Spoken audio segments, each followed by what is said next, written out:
Hello, everyone, and welcome to the Metabolism and Menopause podcast. My name is Stephanie, and I am your host and CEO of Vitality OET. We are a women's nutrition, health, and fitness company that focuses predominantly on women's hormones, particularly as they start going through perimenopause and onwards. We know that you start going through so many changes in this time of your life, whether that be hot flashes, night sweats, irritability, brain fog, and of course that weight gain around the middle that seems to have come out of absolutely nowhere. So you go back to your tried and true methods of cutting calories, carbs, doing a ton of cardio, yet nothing seems to really work this time, and it leaves you feeling hopeless, working really hard, and also almost feeling worse. But we know now that your body is inherently different than it was before you had these hormonal changes. So our mission here at Vitality is to help you understand your new body, how to take care of this new body, feel at home and in control of your body again, live a life full of vitality, and finally reach your health and fitness goals. I hope you guys enjoy this next episode. I got to have one of my heroes, Sal Di Stefano from Mind Pump on, so I hope you enjoy this episode. Hello, everyone, and welcome to the latest episode. Today, I have one of my, heroes, I'll say, on the show with me today, Sal Di Stefano from Mind Pump. I've been listening to them forever since the beginning of their journeys. So to finally have them on my own podcast is a huge, huge feat because I used to listen to them 5 hours a day on my way to work and back. So it's nice to have you here, Sal. Thank you so much for doing this. Wow, that was a really nice way to intro me. Thank you so much. I appreciate you. Thanks for having me on too. And it's great to hear about your success. I love hearing about good fitness people like yourself who are just doing a good job. So it's awesome. Thank you. So the main topic I want to cover today with you is advice that people are getting from doctors about fitness and nutrition, because I don't necessarily think they're getting the best advice. A lot of the time, it's very contradictory. So I've had clients come to me or people just message me and be like, I don't know what to do. My doctor tells me that this is just perimenopause and menopause. I just have to deal with it. It'll surpass. I'll have to fast. I'll have to eat only 500 calories a day. I have to cut out my carbs and all this kind of stuff. So where do we start in terms of what advice should we take? What advice should we not take? Is there certain questions that we should be asking? Where do we kind of start with this? Yeah. So doctors are really, really good at what they're trained to do, but they're not trained in nutrition. And they're definitely not trained when it comes to exercise or fitness. So if you look at the traditional courses for becoming a doctor, getting into residency, going out and actually providing services, I believe they take a semester of nutrition. I believe that's pretty much what's required. And the traditional nutrition courses, even those, they're not going to give you great information on how to coach someone or work with someone, I should say, to help them develop the behaviors that can lead to long-term success or to understand the nuances of nutrition when it comes to the individual. Because when it comes to diet, yeah, we could break food down into some basic components: proteins, fats, carbohydrates, calories. But that's so simplistic. Food means a lot of things to us, not just nutrients, although that's also very complex, but we also attach food to emotions and feelings and culture, and it's a very complex issue. And doctors just don't have any training, really much training in that field or experience in that field.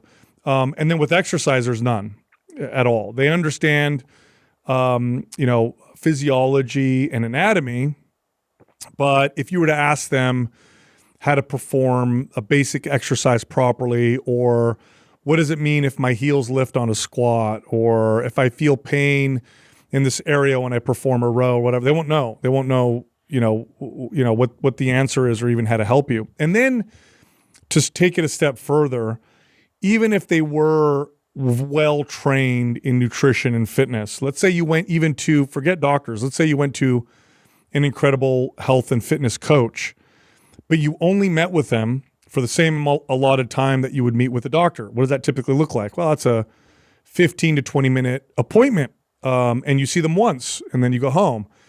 In that context, not even the best coach or trainer could help you out, because it is a process. It is a process of discovery. It is a journey, and it's really about behavior modification and how to modify health and fitness to meet the context and demands of your life as your life changes. If you want a long-term approach, I think everybody does, right? They don't want to improve their health only to get unhealthy again. Then it is a journey. And I worked with people for years, for over 2.5 decades, and I never had success with one 20-minute appointment. It was always you're going to meet with me twice a week or 3 days a week for a long time, and it's a long process. So it's not. I mean, it's as good as going to Google, okay, and getting some of your questions answered. Really, that's about as good as it is. Now, that's not to say doctors aren't excellent at what they do when it comes to diagnosing disease, when it comes to prescribing certain medications or surgeries. Like, you don't want to go to a trainer for those things or a coach. You're going to want to go to your doctor.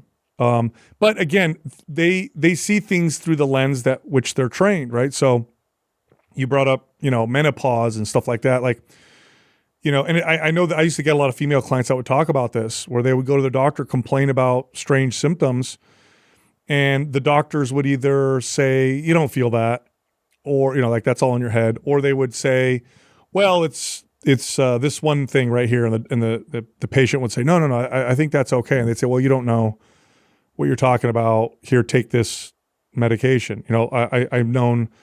I've had clients that were prescribed antidepressants, for example, only to find out later on that they had like a vitamin D deficiency, right? Vitamin D deficiency, which is very easy to solve, right? You could simply take an over-the-counter, inexpensive vitamin D supplement, and for 95% of people with a vitamin D deficiency, that'll work.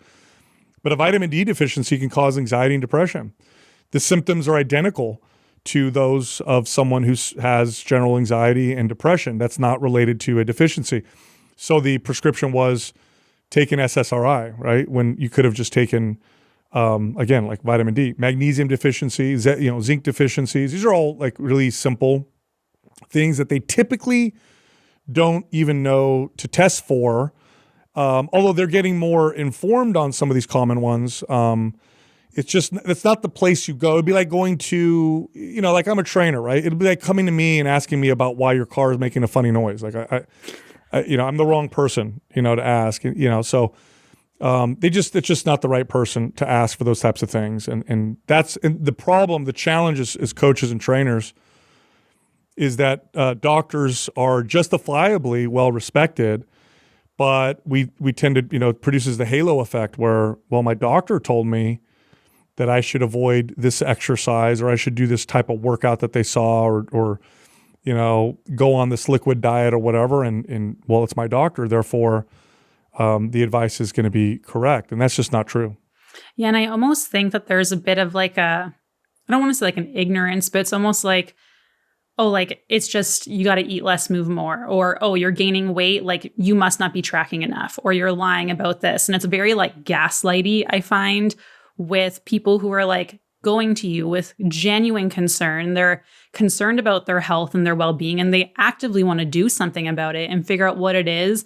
And just to tell someone you're not like working hard enough, or you just have to lose weight, eat less, move more. It's like, do you really think I haven't thought of that yet? Yeah. It's a very, very simplistic prescription for a challenging, complex issue. Now that could be the solution. But even if it was, right, let's say it was just move more. Who cares what you do? Just move. Doesn't matter. And just eat less. Who cares what you're eating? Just eat less. Even if that was the answer, which it definitely, I shouldn't say typically, it always is more complex than that. But even if that was it, that was the answer. Okay. Now you got to do that. You got to figure out how to do that, how to maintain that, do that for the rest of your life. It's very challenging. It's as if food is not connected to emotions and feelings and so many different things. Like we're robots. Like, oh, I'll just input less and then I should be okay. And the same thing is true for movement. It's interesting. They have studies. Now we have studies. They didn't have these back when I was training in the early days, but we now have studies. The body has very complex mechanisms of energy balance where they'll find, and now they know this, right? Where somebody could actively exercise and not realize that their body will compensate by reducing activity throughout the day. And so you won't notice because it seems like I worked out, right? But then when they actually track movement, they find, oh, you actually balanced everything out because you stood less, you took less steps, and you generally, jiggled your knee less and moved your arms less, not realizing that's your body's way of balancing things out. But even if we take movement out, the mammalian metabolism is the second most complex thing that we've identified, right? Besides the human brain, metabolism is still largely a mystery. I mean, we know that lean body mass strongly correlates to caloric burn or energy burn. We know that activity also requires energy to burn. But what's really weird is that seems to be this range of calories that you could burn with the same activity and same lean body mass. So your body can decide to become more or less efficient with the same lean body mass and same energy. There's a study that I probably have brought up 1,000,001 different times on the podcast. It was a study. I remember when I first read it, it was so incredible. And I quoted it in my book, The Resistance Training Revolution, where researchers went to a modern hunter-gatherer tribe in northern Tanzania, the Hadza tribe. And through sophisticated testing, we now can do this, we're able to accurately test how many calories, right, somebody burns in a given day. So we could test someone's metabolism. So they tested these modern hunter-gatherers. They literally lived the way that humans lived thousands of years ago. So they don't have modern technology. They don't have plumbing or electricity. They hunt and they gather. And so if you would guess that they move a lot more than the average Westerner, you would be right? They don't sit down on chairs and couches. They're moving much more. And to get their food and get their water and all that stuff requires a lot more activity. So they measured their metabolisms. And at the end of the study, the results were conclusive. They burned roughly the same calories that the average Western couch potato burned.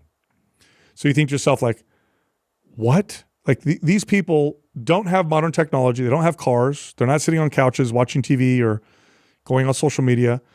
They literally have to track their own food, strike it with a spear, follow it until it gets exhausted so they could attack it. So you're talking about like miles, right? They have to search for berries and roots and tubers and yet they're burning as many calories as my neighbor John, who sits at a desk and watches TV when he gets home and really doesn't move much. How is that even possible? Well, if you consider human evolution, we evolved for the most part. If you look at like when modern humans existed on Earth, for like 99.9% of the time humans have been on Earth, this is pre-agricultural revolution, food was hard to come by, okay? It just was. So our bodies adapted to become very efficient. And if our bodies burned 6,000 or 7,000 calories a day because we were running after, buffalo or gazelles and stuff, we wouldn't be here. We wouldn't find that many calories in a day. It just wouldn't exist. So our bodies evolved to become very efficient. Now, there are ways to speed up the metabolism. There are ways to work around this, and good coaches and trainers understand the role of strength training, understand the role of protein, and how to mitigate those things. But it's pretty remarkable. So move less, move more, eat less. It's so overly simplistic. It's not even funny, and simply trying that approach will fail everybody. So when I also think there's this overwhelm and like anxiousness about like what to do, and that's because there's so many options, and when people are very vague with that and they don't provide like legitimate direction or like step one, start doing this.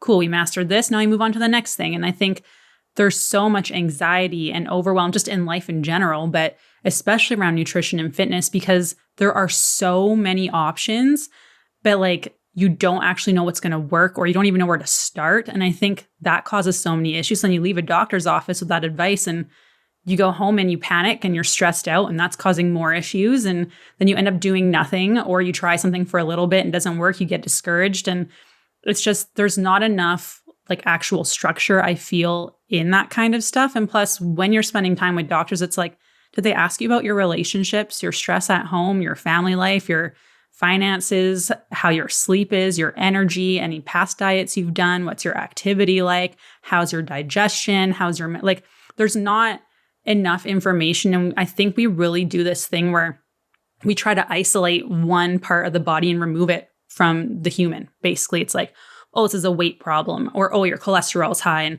you forget there's a whole human attached to it, and all these 11 systems of your body influence each other. So we try to like pull everything apart, and it just doesn't work that way because there's a human being attached to all those systems. Yeah. The system itself is just not designed for a successful approach when it comes to behavioral changes and long-term changes. It doesn't even work well for chronic disease, right? It works well for acute issues, emergency issues. Like it's great. It's like you want to go to your doctor for an emergency. But if you have a like chronic illness, or you have lifestyle issues that you're not quite sure what's going on or whatever, like it just doesn't work that way. Like nobody sees their doctor and gets coached by them on a regular basis. You go see your doctor tries to diagnose, and it will typically prescribe or send you just some testing. Even the testing, right? Even the parameters of conventional testing don't take a lot of things into account. For example, you could have all of the signs of thyroid deficiency. Okay, so you could have low energy, it's kind of weird fat storage, issues with your hair and your vision, like all the things that are associated with low thyroid. Now you could go to your doctor and you could say, I went on Google and I looked up my symptoms and it says I might have low thyroid. And the doctor said, well, okay, what are your symptoms? And you tell them, okay, let's go run a thyroid lab. Then you come back and the lab says your thyroid levels are within range. It doesn't seem to be your thyroid. Now, what they don't look for, unless you really push or you work with someone who's versed in this, is you might have antibodies to thyroid. You may be developing an autoimmune issue where your thyroid levels don't matter. It's just not working for your body. Then you look at more traditionally tested hormones like testosterone, right? Or testosterone, there's like this really wide range of what's considered normal, like 300 to like 1,000. I guess anything in the middle is considered normal, huh? Like, how does that make any sense? Or what about a woman, right? She goes and gets tested. She gets a blood test, and it's a snapshot. They don't even ask you where you are in your cycle. It's just like estrogen, progesterone, everything is within this crazy range. We all know a woman's hormones fluctuate throughout the month, and taking one snapshot doesn't tell us a whole lot. So even in the parameters of what they do test within, the system just isn't really well designed to address chronic issues. But, you said, people get overwhelmed and confused.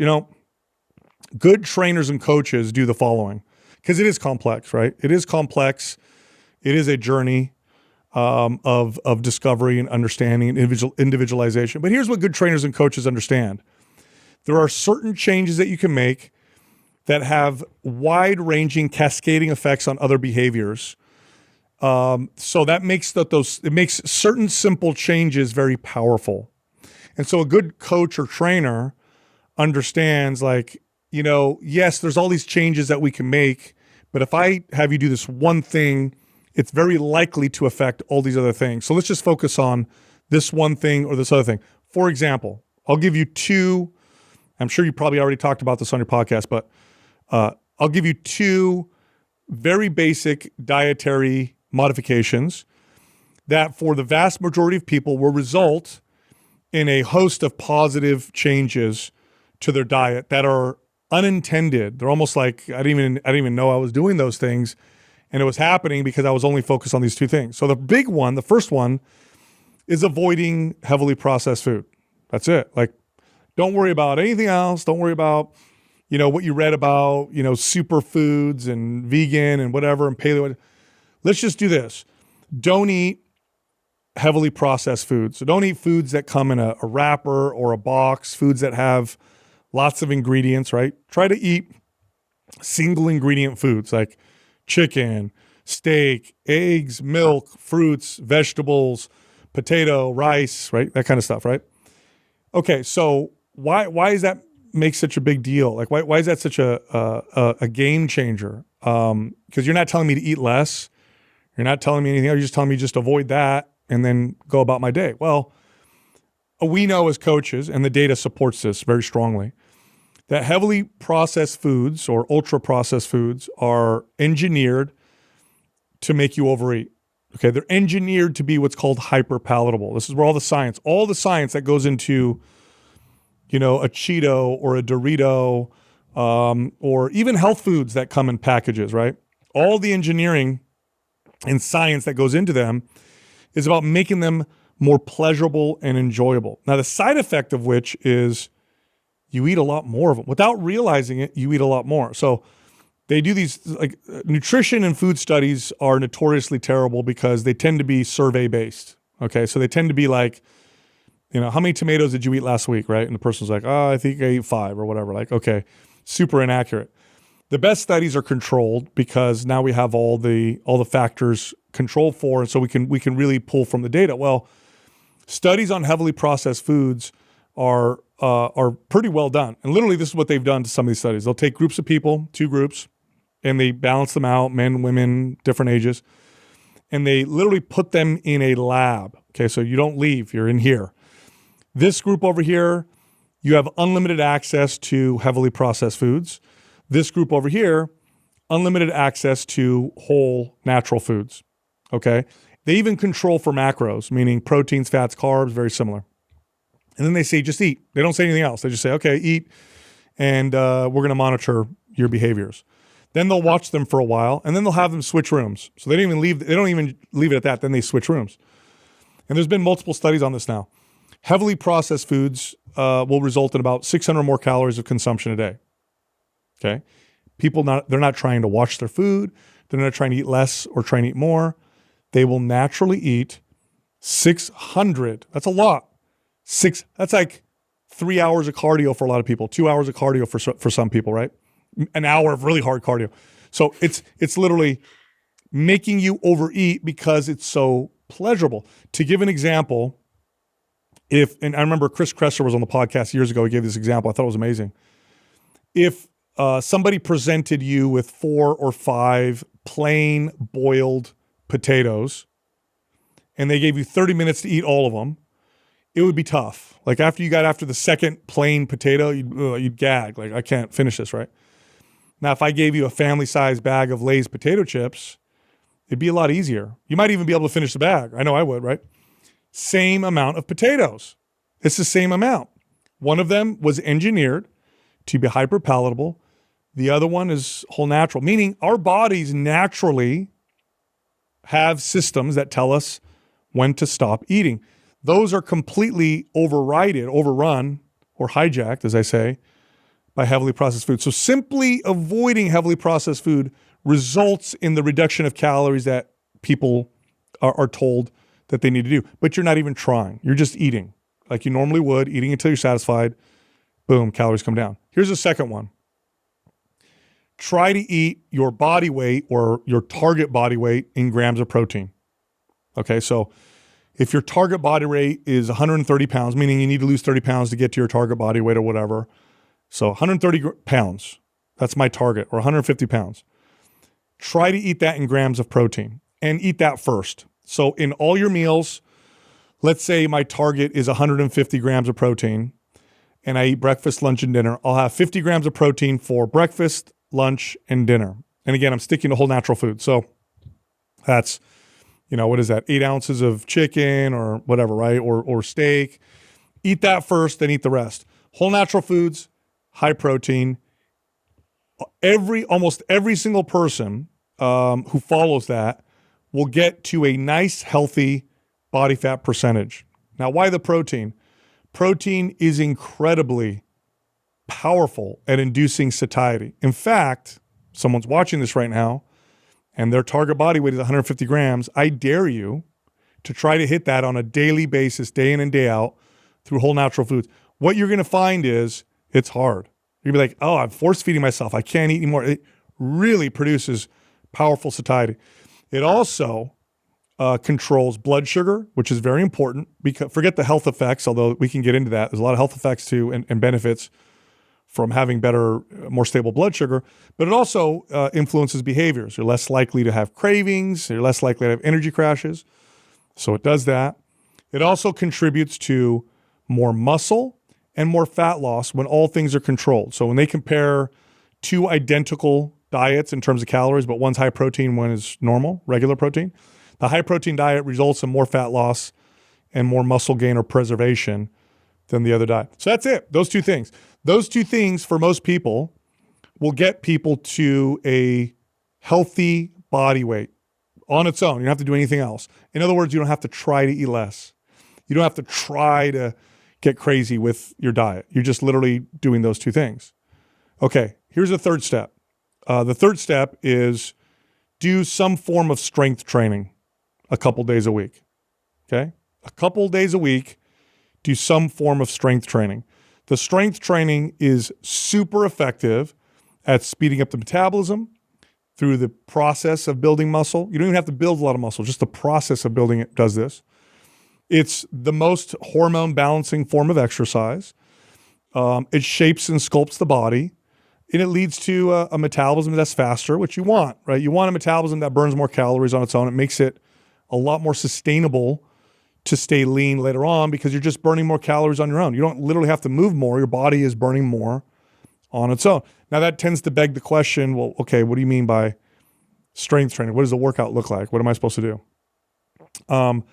A couple things on that. Strength training is defined by using resistance in a way to build strength and muscle. Okay, what does that mean? Rest periods in between sets. Okay, so just because you use weights doesn't mean you're doing strength training. So in other words, you want to lift weights like somebody who's trying to build muscle. Even if you're not trying to get big, huge muscles, don't worry about it. You're not going to. Train like you are. So in other words, you do a set of 10 reps, you rest for 2 minutes, do another set of 10 reps, rest for 2 minutes. That is how you train the muscle building process. Not resting in between sets just turns into another form of exercise, which is cardio, which has got some health benefits, but doesn't do nearly the same thing that strength training does in terms of the things that I listed. And then one more thing on that. Treat your strength training exercises like skills. Don't go to the gym to get beat up. Go to the gym to learn and practice. So today I'm going to practice squats. I'm going to practice presses. I'm going to practice rows. So you're going in there like you're practicing free throws or like you're practicing dribbling the ball. You're simply trying to get better at the skill of those exercises. And what that does is that naturally gets people to train appropriately.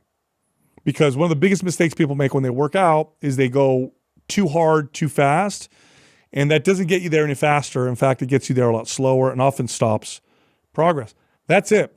For pretty much the average person, okay, anybody watching right now who's like struggling with this, if you just did those things and you did them consistently, 2 days a week of that, strength training, you avoided heavily processed foods, ate a high protein diet, your body would naturally come down into a healthy range, a healthy body weight. And it will happen almost magically, meaning you're not white knuckling it. You don't feel like, oh, I'm struggling and oh my God, I hate myself and this sucks.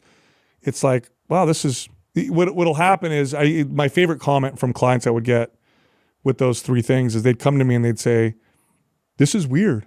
I'm getting leaner. I don't get it. Like, I don't feel like I'm doing a lot. I feel like I'm eating a lot. Why am I getting leaner? And it's because, well, those steps right there just have these cascading behavioral effects. And then, of course, we can get deeper into the coaching and the how to work through the journey, how to not hate yourself, do things because you love yourself, to care for yourself. And of course, there's a lot that goes into that kind of stuff. But that's it. I mean, that's pretty much it. If you follow those things, you're going to get a lot of the way there. Yeah, like for us, we always do, like how you said, like we got to figure out what the big things are to like address. We do 5 assessments with everyone and really figure out, is the hormones, the stress, the gut health, what are like the biggest, what's the highest flagged item? If we focus on that one thing, everything else tends to improve. But for us, with the women we work with, people come in eating 1,000 calories a day, 900 calories a day, 1,500 calories if we're lucky. I have not had a single person who has come into our program in a state where they could actually eat less. We needed to do an increase in calories quite substantially. Obviously, we do this over time. And they were so worried about tracking because they had such a bad relationship with it prior, because they were always focusing on how little can I eat? How little can I eat? And now they're just like, oh man, like I can eat so much food. This is so good. This feels so backwards, but I feel so strong. I'm getting like muscles again. But it's this whole we're dealing with like this new demographic, I feel, of women who have just been overstressed and are just go, go, go all of the time, doing insane amounts of exercise and eating so little. And then everything just crashes. And unfortunately, it takes so much longer for us to even get to a point where they can like see muscle improvement start to come in, because like testosterone's tanked, estrogen's tanked, progesterone's tanked. Like it's insane. We like do Dutch testing and see their cortisol curves, and there's people who just don't produce anything anymore because their body is just so overrun. Yet their doctor still told them, oh, eat less, move more. And it's just like, oh my goodness, that's so, because that could lead you to any exponential amounts of options. And then they try one thing, it fails. They try one thing, it fails. Another one, and it fails. And then it leads to hopelessness, because then you feel like you have no options despite all of these options. And it's just like a really tough place to be. And honestly, it's quite dangerous. Some of the results that we see from women, I'm like, I don't even know how you're functioning right now, let alone like working full time and raising families and have parents who are passing away or are sick. And to me, it's insane. And I really do, I would love to see healthcare change in a way where appointments aren't 10 minutes, they're 30 minutes, and you actually got to know them a little bit. Like, yes, it would take a little bit longer, but I think the health outcomes that would come out of that would be exponential. Because like when you're finally listening to the patient or the client, they'll tell you so much, but like you have to show that you want to listen and that you care. Because I think half the time people are like, I don't even tell my doctor because they don't care. I don't think it matters. And I'm like, well, it does matter. So like how would you approach or like advise someone? Like I'm very big on like self-advocacy when it comes to the healthcare system, and like coming in with like the right questions or know really what to look for to avoid kind of like that gaslighty kind of behavior. So what would be some of the questions that you would encourage people to ask if like a doctor to give them a recommendation for nutrition and fitness per se? Yeah, I would, if you want to work with nutrition and exercise, you need to work with an expert in that particular area. So I would work with a really good personal trainer or fitness coach. Now, when it comes to going to your doctor, there are certain tests that I would ask for. Basic hormone panel is a good start. It's not ideal. There are better hormone panels that doctors don't typically. You mentioned the Dutch test. You don't get that from a doctor. You have to ask for it. And typically functional medicine practitioners will give that to you. And that's testing a woman's hormones throughout the day over a certain period of time so we can get a better idea of what's going on, right? When you do a traditional hormone test, it's like one blood test and that's it. I would ask for a nutrient test. So look at common nutrients that we can test for. Things like vitamin D is one good example. See if it's within range, because those are easy to solve if there are indeed some nutrient deficiencies. And then, functional medicine practitioners, a good one is worth their weight in gold, because a functional medicine practitioner is trained in lifestyle and root cause issues. So if they see a hormone imbalance, their initial reaction is not to supplement with hormones. Their initial reaction is, well, why? Why are your hormones in this way? Let's look at what's causing them to be that way. Rather than throwing a Band-Aid on the wound, let's find out why the wound is there, because you're just going to continue to get that problem. But yeah, I think you need to, if you want really good health, there's a couple things that you want to understand. One is that your body wants to be healthy. It doesn't want to be unhealthy. The reason why the default is poor health, and it is, the default right now is poor health. The average person does not have good health.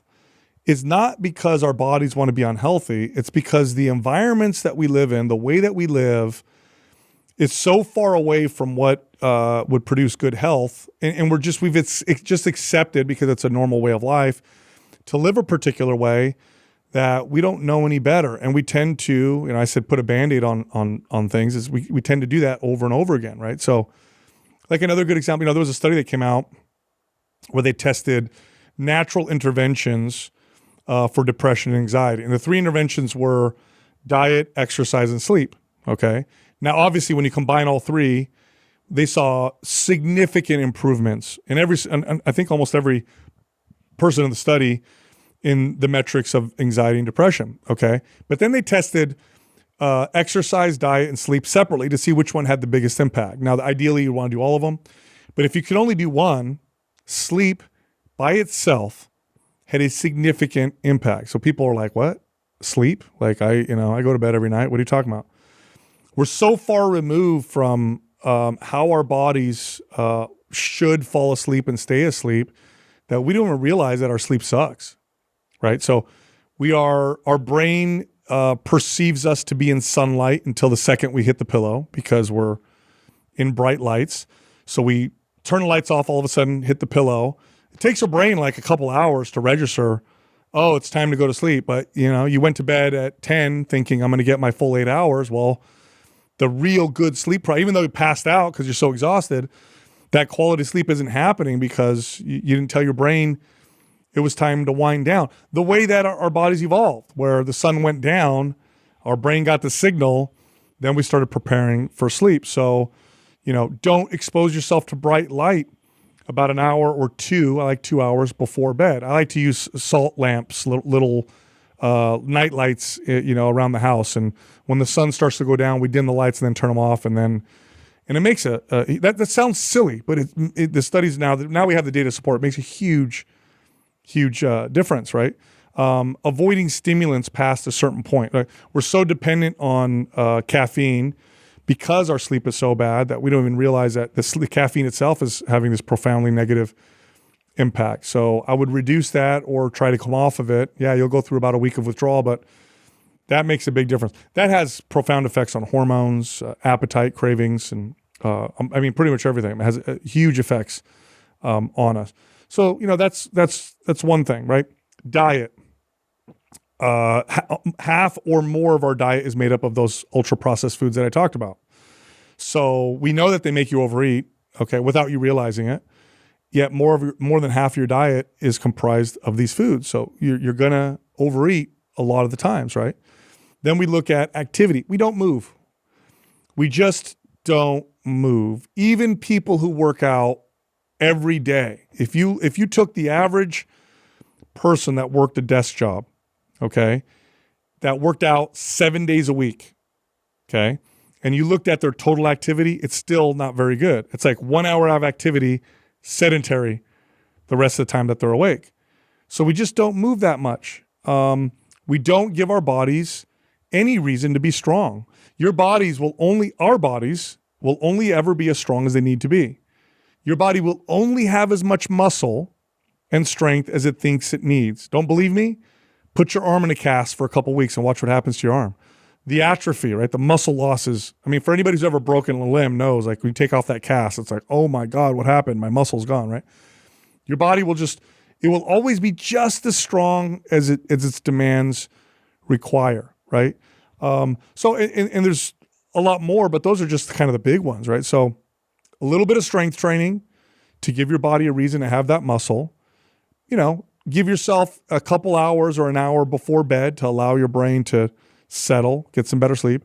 Avoid foods that make you want to overeat.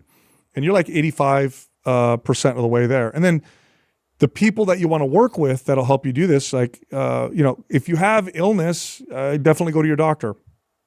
Otherwise, I would go with a functional medicine practitioner for chronic illness or chronic issues. And I would hire a really good coach. A really good coach will make, if you get someone who's good, who knows what they're doing, someone like you, or you're going to get profound benefits that will supersede anything.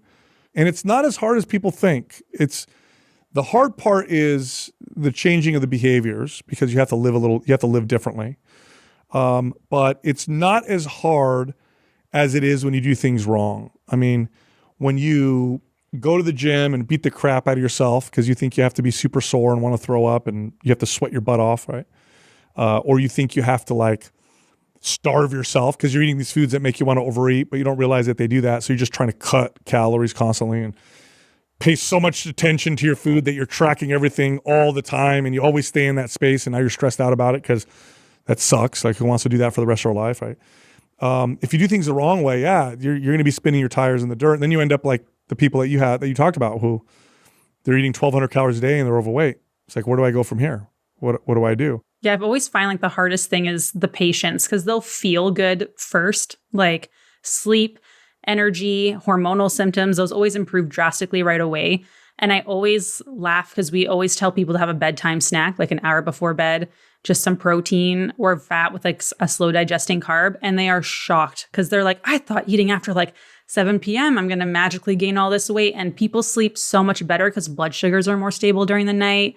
It helps bring those cortisol levels down to help bring melatonin back up, especially if it's people who watch a bunch of TV and stuff. At least they'll have that going for them to help with melatonin production. But I always find it so funny. And like, as soon as you start sleeping better and your energy is better, it's easier to be active. You're not reaching for the sugary snacks anymore because you have adequate energy. And it's the patience, I think, that really deters people because they think it's supposed to be complicated and that they should see results right away instead of feeling the results first. And I always laugh when women are like, I feel like this should be harder. Like, I feel so good. I don't know if I want to cut my calories. Well, you don't have to. Like, you can stay here for a while. And it's always so nice to see that like mindset change of like, I thought I was sleeping well, or I thought I felt good. This is different. Like, I have not felt like this before, which is always like a great, great feeling. But everyone's always scared of the idea of like potentially eating more, or my doctor said to fast, or my doctor said to cut out all my carbs. And I have the carbs I could rant about all day. I'm like, eat your carbs, eat them, love them. They're so good for you. Stop taking them out. Yeah. Like, No, but it's always the kind of progress that you should experience when you do this right is different looking than the progress that I think people expect to see, or maybe have experienced in the past doing things the wrong way, right? What typically happens when people do things the wrong way is they get this initial fast loss on the scale, which by the way tends to be a lot of muscle as well, maybe water, and then they plateau real hard. So it's like, oh my God, I lost 10 pounds, nothing, right? Now, no matter what I do, I can't get more, or I have to like really beat myself up and restrict to go any further. What happens when you do it right is it starts slow, and then you see this snowball effect. That's what you should expect. And you hit the nail on the head. You'll feel better before you start to see anything in the mirror or notice anything on the scale. In fact, I with clients that struggle with that, I would like literally order them not to weigh themselves. Like, take your scale, put it in the closet. You're not going to weigh yourself. Let's just pay attention to how we're feeling and pay attention to that. And then they'd come to me and be like, my friend says I'm looking like I'm losing weight. I said, don't weigh yourself. Let's try this in about 3 months. But then you get this snowball effect where things really start to kick in, and your body naturally works with you, or you work with your body, versus what people do, which is they work against their body. And look, if you're fighting your body, you will lose. I promise you. Your body will win that battle. You will not win that battle, and it will pull all the stops to win that battle, to the point where people really hard-headed will really develop chronic illness and disease as a result of their body saying, you're doing this wrong. Well, and like the scale too is just like such a crappy indicator. Like it's just gravitational pull. It doesn't tell you anything else, but we attach so much value to this number. And like, I even struggle with that sometimes. Like, my husband actually hid my scale from me. I have no idea where it is in our house because I was going through like some hormonal things and like just trying to balance out my own hormones after going off birth control and things like that. And like, I'd feel good and then weigh myself and be like, ugh. And he's like, seriously? You are just like the ladies that you work with? I'm hiding this thing. I'm like, to this day, it's been a couple months and I have no idea where it is.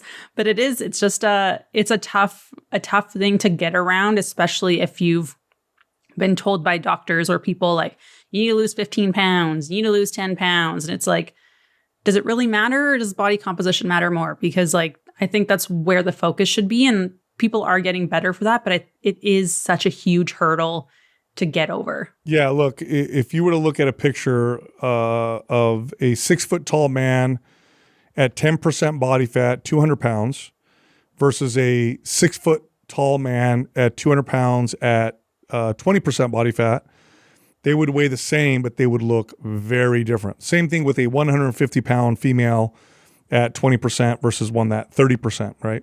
Same body weight. It's the composition that matters. And it goes even deeper than that. It's not just lean body mass. It's also the kind of muscle that you have.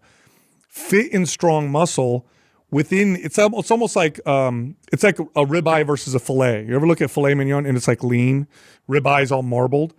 Did you know that muscle can be like that as well? And we didn't, we now have testing that can do this, but traditional, body fat testing, whatever, doesn't even show the kind of fat that can infiltrate muscle. So, there was a comedian once, I'll never forget, he did a bit where he says that when he goes on a diet, he weighs himself with his cat and then he starves his cat and sees the weight go down the scale, right? It's funny, but it's right. It's just weight. Like what's on there? We don't know. You could lose your leg and lose weight, but that's not the kind of weight you would want to lose. So it doesn't tell us a lot. And look, doctors use BMI because it's a proxy to obesity, meaning it can reflect obesity. But look, I walk around at about 8% body fat, but my body weight would put me in obese because of the amount of muscle that I carry. So it's not even close to a very accurate proxy. In fact, they have another proxy now that's even better. It's a grip strength test. You can actually test somebody's grip strength by squeezing an ergometer, and that will actually predict all-cause mortality way better than BMI. Why? Because it's a proxy to strength and muscle. So it tells you more about body composition, and that's not perfect either, but that tells you more about body composition than just your body weight. But, again, doctors are trained on, when it comes to certain things, on that. And they'll look at data and they'll say, okay, well, BMI, that's up here. The data shows it's bad. Well, yeah, because a lot of people with that BMI are probably high in body fat, but not everybody, especially not if you just started strength training, you increase your protein intake and you're getting leaner and building muscle at the same time. By the way, for women watching this right now, muscle and fat aren't the same density. Muscle will take up a little bit more than 3/4 of the space of body fat for the same weight. So if you lost 10 pounds of body fat and gained 10 pounds of muscle, you would weigh the same amount on the scale, but you would be close to about 1/4 of the size smaller. So nothing changed on the scale, but you're smaller. And of course, your shape is going to look very different as well. Muscle is sculpted and tight and shapely, whereas body fat, not so much. Yeah, exactly. And I just had interviewed one of our clients who's just graduated from the program, and she actually weighs heavier than she was when she came in. But she's like, my pants still fit the same, but when I take pictures, she's like, my waist is small. It's just my butt has filled them out now. I'm like, that's so great. That's like what we want. That's right. For just to like wrap things up here and stuff, but when we talk, I always talk about how long it takes for studies and like new things to actually make its way into curriculum, let alone doctors get through that. Or like a lot of people, I feel, if they're not interested in it or it's not their area that they like, they don't stay up to date on new studies, right? Like, for example, there's one that just came out that controlled 2 groups, like for muscle training, volume, protein was the same. One was more keto style though, so one was lower carb, one was higher carb, but like grams of protein was the same per like percentages and all that kind of stuff. And the group that had more carbs actually saw increases in muscle mass. The keto group, even though having the exact same amount of volume, same amount of protein, didn't see any change in lean muscle mass. And they actually had a drop of 11% in testosterone and 15% in growth hormone, which is crazy. So like, but that stuff takes so long to get implemented in like universities and stuff like that. Do you know what the timeline would be for that? Because I always guess, but like it's quite a delay. First, you need, strength training studies took 2 decades. Steph, when I became a trainer in 1997, so I'm dating myself a little bit. That's okay. My white hair did that for me. But I became a personal trainer in 1997. Okay, and us trainers saw firsthand the longevity benefits of strength training. It took us 2 decades before studies were like, oh yeah, strength training doesn't just improve athletic performance and make your biceps look better. It actually is a incredibly profound form of exercise for longevity. In fact, in head-to-head competition with other forms of exercise, by the way, I want to say this, the best approach is a well-balanced approach, okay? So in other words, you want to kind of do a little everything. But if you can only pick one form of exercise, and you want bang for your buck when it comes to fat loss and body sculpting and longevity, strength training, there's literally no competition. The data supports this, but it took 2 decades. What we typically need is a lot of anecdotes over long periods of time before the research gets funded. And then the research has to be done right for us to see the things that we want to look for. And, the research even on exercise is, I always laugh at like 16-week strength training studies because like those of us who've been training people for a long time know that, there's a rep range that builds the most muscle, right? For 16 weeks. Well, keep doing that forever and it's not going to work anymore. You got to change things up. So data is great, but I would go to the experienced coaches and trainers who are working with people, and they're going to have better insight in terms of what's working. In fact, I remember, let me think. Let's see, I was 22, so this was 2002 maybe. I started my wellness studio as an entrepreneur, and I had back then I was just like a trainer. Like I just understood exercise and macros. I didn't have the knowledge I have now, but I had a wellness practitioner. She was a practicing physical therapist, but she also did wellness well before this was even a thing, popular. And she would talk about something called leaky gut syndrome. Okay, this is way back in the early 2000s, and she would talk about how the junctions in the gut would get they would spread out through inflammation, because of inflammation, and then proteins would pass through the gut when they're not supposed to, and the body would develop this immune response, and then you'd get these food intolerances. And I remember at the time I had a lot of clients that were doctors because my wellness studio was next to a hospital. And I remember my doctors would overhear her talking to her clients and they would scoff. Leaky gut syndrome. So stupid. That's so dumb. The gut doesn't leak. This is so dumb, right? Do you know what they call leaky gut syndrome now in the medical community? Like intestinal wall hyperpermeability. Okay, 20 years later, the data shows, oh crap, this is what's happening, right? So, but it was observed by practitioners. And sometimes practitioners see what's happening and they explain it in a way that maybe the data doesn't support, but the symptoms are there and the solutions still work. For example, we know that you have a hypothalamus, thyroid, and pituitary and adrenal axis, meaning all those things I just mentioned, your hypothalamus, your thyroid, your pituitary, and your adrenals, they communicate with each other. And there's a balance between what they produce and how they produce them and when they produce them, the hormones and chemicals, right?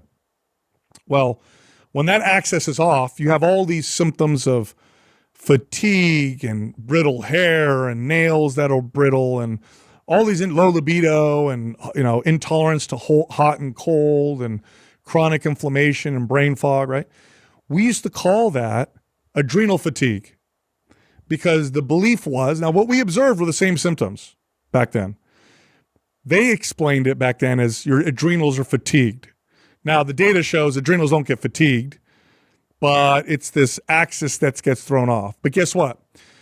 The way you treat it is exactly the same as the way that we observed that worked best. And the symptoms are the same. So who cares, right? So my advice to your listeners is if you want, you can wait 15 to 25 years if you want the data to come out, or you can go to a really good coach with good experience and be like, what's working? And let's work on these things because they probably know. They probably know through experience of working with lots of different people.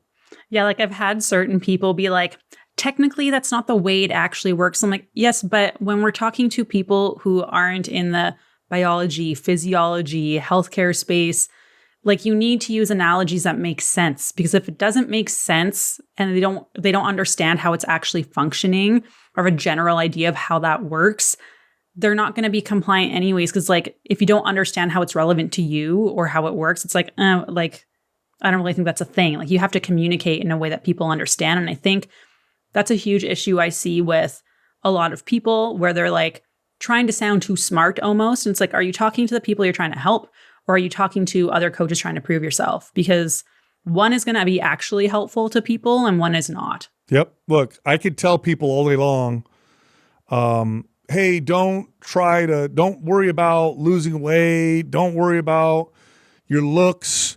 Like, just try to be healthy, right? That's a true statement. That's a good statement. But the average person's be like, whatever, I just want to look good. Like, I know what you're saying, but let me look good.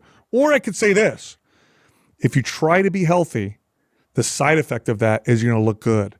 If you try to look good, you're going to lose your health, and then poor health doesn't look good. All I did was sell it better.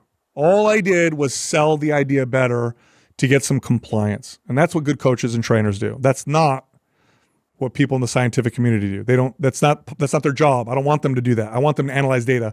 Let me do the selling. Yeah, exactly. And like we review people's lab work and stuff like that for them because we have certifications and stuff to do that now. And it's like, they're like, oh man, that makes so much more sense than what my doctor said. We're like, yeah, like we'll simplify this so you actually understand like A, what's happening, and B, like the implications of that. So what does that mean for your health or how you're feeling? And then also, what can we do for each specific thing to improve? And typically it's, health-based, more whole foods or eating more food or the right kind of activity, more sleep, whatever it is. But it gives people a little bit more hope. And if people have hope and they understand it, they're going to make the changes. Whereas if they have no idea what the heck you just said, you overwhelm them. Now that you're anxious, they'll start Googling all these things. Now they think they're sick with all these things. They don't know where to start. And that's not helpful. So I think that's another thing that needs to improve a bit. Is just like the way people communicate and language around these things. Because if you overcomplicate it, you won't follow through. Like, make it simple, easy to follow, easy to understand, give like actual steps for people to try. And it makes a huge difference. And also don't like make them feel poorly for the choices they've made. Like if someone's like, oh, Steph, I messed up. I had cheesecake. I'm like, sweet. What kind did you have? And they're like, that was not the response I was expecting. I'm like, well, I'm going to make you feel bad. Let's talk about it. I hope you enjoyed it. Food is meant to be enjoyed. How can we like adjust things next time? How can we like maybe prepare, maybe have half a piece, whatever it is? Like, there's no point in making people feel poorly. And I feel like that happens so much. People go to the doctors, they leave feeling awful. And that's not helpful. It's a big driver of poor eating habits is shame. Mm-hmm. It is. I mean, so, okay, let's make you feel more shameful. Like, that doesn't mean not being honest. I'm also not in the camp of like, lying. You got to be honest. Like, love is honest, right? But also like let's have some compassion and some empathy. It's freaking hard, man. It's hard. Look, the real world, the regular world, the world that we live in, the default is poor health. Okay? So it's hard. It's not just hard for you, it's hard for everybody. But there's a way to do this. There's a right way to do this. And we've had a lot of success. So look, the people who have the solutions for these problems are the coaches and good coaches and good trainers. And we hold the answers. You talked about how we can make this effective. Like, I think the fitness space has the potential. I mean, that's been my goal since I started Mind Pump with my co-hosts and my partners. It's like, okay, let's get some trainers and coaches to be evangelists for the right way to do this, because we can really create a revolution in health. We just have to beat the crappy messaging that's out there. We have to beat them with a better message. That's all. Yeah, it's just harder to sell sometimes. It's less sexy or fancy. Hey, look, you know what? It takes more skill, but the success of my podcast proves it can be done. And the successes of the coaches who are doing it right shows it can be done. So, to people out there who are like, oh, that's too hard. Like, I'm telling you right now, the right way works. And eventually people are going to be hip to the wrong way anyway, because I'm going to reveal it. So, yeah, exactly. Any last closing remarks, Sal? Like, thank you so much for being on here. Is there anything you want to promote or anything you guys have coming up that you want to share? No, I will say this. I'll be a little. I'm going to be a little vague because I can't be too direct here. But we are working on. So we have a large audience, but our favorite people that we talk to are coaches and trainers, because we are at heart coaches and trainers, and I know a lot of coaches and trainers, and it's a passion job. I mean, you do this because you really like to help people. It's hard. The success rate isn't great. It's a really tough job, and but they do it because they want to truly help people. They're the unsung heroes, And we finally are going to come out with something that is really going to help coaches and trainers in real ways. And we want to start a movement. And that's all I'll say, because it's not coming for another little while here. But when we bring it out, it's going to be the first thing that we have that's directly for coaches and trainers. Oh, I'm so excited. Thank you. Well, thank you again so much, Sal, for being on the podcast. I super appreciate it. Like I said, I've listened to you guys since you guys like first started, and I started out as a trainer too, and in kinesiology and stuff, and then migrated more into nutrition and women's hormones. But you guys are really what like got me started. And like, I was always like, oh, I want a podcast like them, and I'm making my way there. And it's you guys. So thank you. Great job. I'm glad. I'm very happy to hear about your success. You told me a little bit about it off air, and that's really awesome to hear. So good job. Thank you. You got it. Thanks so much, Sal. Thanks, Steph.